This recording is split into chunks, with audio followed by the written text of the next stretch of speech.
सभी स्टूडेंट्स को। और आज अपने फैक्ट वाली क्लास के अंदर बात करेंगे उल्लू जो होता है उसको रात को दिखाई क्यों देता है। तो बात करते हैं उल्लू रात को दिखाई क्यों देता है। सभी के दिमाग में ये क्वेश्चन कभी ना कभी जरूर आया होगा कि हम लोग दिन में देख सकते हैं साफ, लेकिन उल्लू अपने सुना है कि रात में साफ दिखाई देता है उल्लू को। तो ऐसा क्यों होता है उल्लू के अंदर, जबकि उल्लू भी क्या है, एक पक्षी है।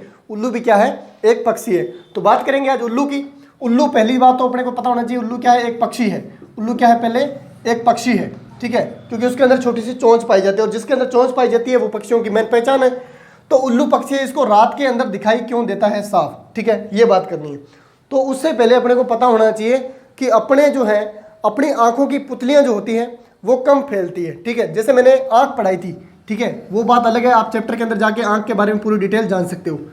तो ये मान लो अपनी आंख की पुतली है, तो अपनी आंख की पुतली का फैलाव जो होता है वो कम होता है, इसलिए इसके अंदर प्रकाश जो है वो कम जाता है। अपने तेज प्रकाश के अंदर ही देख सकते हैं, ठीक है। और मैंने बताया था कि तेज प्रकाश के अंदर देखने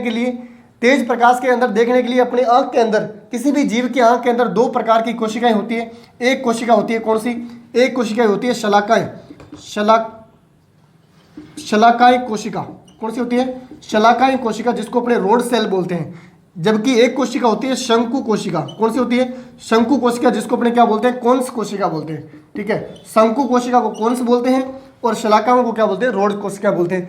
जबकि शंकु जो होते हैं वो रंग का काम करवाते हैं, रंग विभेदन का काम करवाते हैं, रंग की पहचान करवाने का काम करवाते हैं। जबकि शलाकाएं क्या करती है, अंधेरे के अंदर, अंधेरे व प्रकाश में देखने के लिए हेल्प करती है। तो अंधेरे और प्रकाश में देखने के लिए हेल्प कौन करती है, शलाका कोशिकाएं। यानी उल्लू के अंदर सबसे अधिक मात्रा में जो कोशिकाएं पाई जाती है वो कौन सी पाई जाती है, शलाका कोशिकाएं पाई जाती है। शंकु कोशिकाएं बहुत कम होती है, ना के बराबर होती है। तो सबसे ज्यादा उल्लू में कौन सी कोशिकाएं होती है, शलाका कोशिकाएं होती है। दूसरा जो परिवर्तन है, अपनी आंख की मेन जो पुतलियां होती है, सबसे बड़ा परिवर्तन ही है अपनी आंख की पुतलियां। आपने देखा होगा अपने तेज धूप के अंदर बाहर जाते हैं तो अपनी आंख की पुतलियां जो होती है वो बिल्कुल छोटी हो जाती है, तो प्रकाश अंदर की तरफ आएगा तो अपने को क्या करेगा, दिखाई देगा। लेकिन मान लो आप अंधेरे कमरे के अंदर हो तो कुछ टाइम के बाद में आप मान लो लाइट से अंदर आए हो रूम के अंदर, तो लाइट से रूम के अंदर जैसे ही आते हो तो आपको अंधेरे रूम के अंदर बिल्कुल एक टाइम के लिए कुछ दिखाई नहीं देता। जैसे ही आप 5 मिनट तक उस रूम में रुकोगे तो उस अंधेरे के अंदर ही आपको क्या होने लग जाएगा, दिखाई देने लग जाएगा। क्योंकि थोड़ी देर बाद अपनी पुतलियां जो होती है वो फैल जाती है। कितना फैल जाती है, कुछ दायरे तक फैल जाती है, जिससे अंधेरे कमरे के अंदर जो भी कुछ मात्रा के अंदर प्रकाश होता है उसके अंदर अपने को धीरे धीरे नाइट के अंदर चारपाई किधर है, ठीक है, चेयर किधर पड़ी है, ठीक है, कहीं इसके अंदर ठुकता हुआ तो नहीं फिर रहा।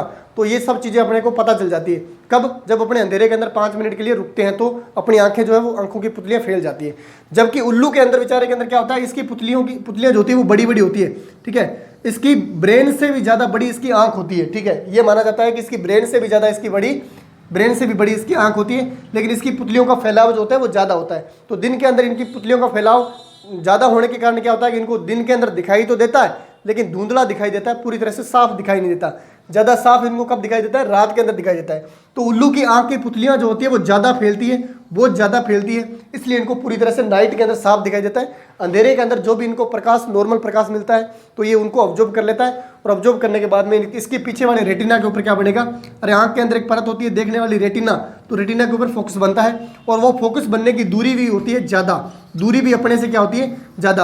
अपने दूरी कम होती है, अपने लेंस से रेटिना की दूरी कम होती है, जबकि उल्लू के अंदर लेंस से रेटिना की दूरी क्या होती है, ज़्यादा होती है, इसलिए इसको थोड़ा साफ दिखाई देता है अंधेरे के अंदर, ठीक है। और अपने को क्या ध्यान में रखना है, और इसके कान के बारे में थोड़ी सी बात कर लेते हैं। उल्लू का जो कान होता है वो सबसे ज़्यादा सेंसिटिव होता है। उल्लू जो होता है वो देख के नहीं, पहचान करके अपने शिकार की आवाज़ को सुन के क्या कर लेता है, उसका शिकार कर लेता है। और उल्लू का मेन शिकार जो होता है वो क्या होता है, चूहा। उल्लू सबसे ज़्यादा चूहे खाता है, फिर छोटे बड़े जीव कीड़े मकोड़े भी खाता है, और अपने कुछ उल्लू प्रजातियों को भी खा लेता है। तो उल्लू जो होता है वो चूहों को सबसे ज़्यादा खाता है। तो मान लो उल्लू किसी पेड़ के ऊपर बैठा है और वहाँ से 100 मीटर के दायरे के अंदर भी अगर कोई जीव कोई भी प्रकार की गतिविधि कर रहा है, मान लो किसी फसल के अंदर चूहा दौड़ रहा है, तो उसको 100 मीटर से भी दूरी के अंदर अपन पता चल जाएगा कि मेरा शिकार जो है वहाँ से यहाँ आ रहा है, ठीक है। तो इस प्रकार से इसकी सेंसिटिव कान भी बहुत ज़्यादा सेंसिटिव होते हैं, और उल्लू को सबसे बुद्धिमान माना जाता है। सबसे क्या माना जाता है, बुद्धिमान मानते हैं,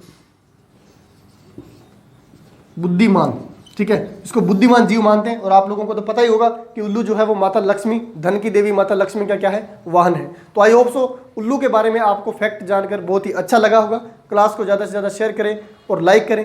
अगर आपके दिमाग में भी किसी भी प्रकार का कोई फैक्ट घूम रहा है तो कमेंट बॉक्स के अंदर कमेंट करके मेरे को जरूर बताएं।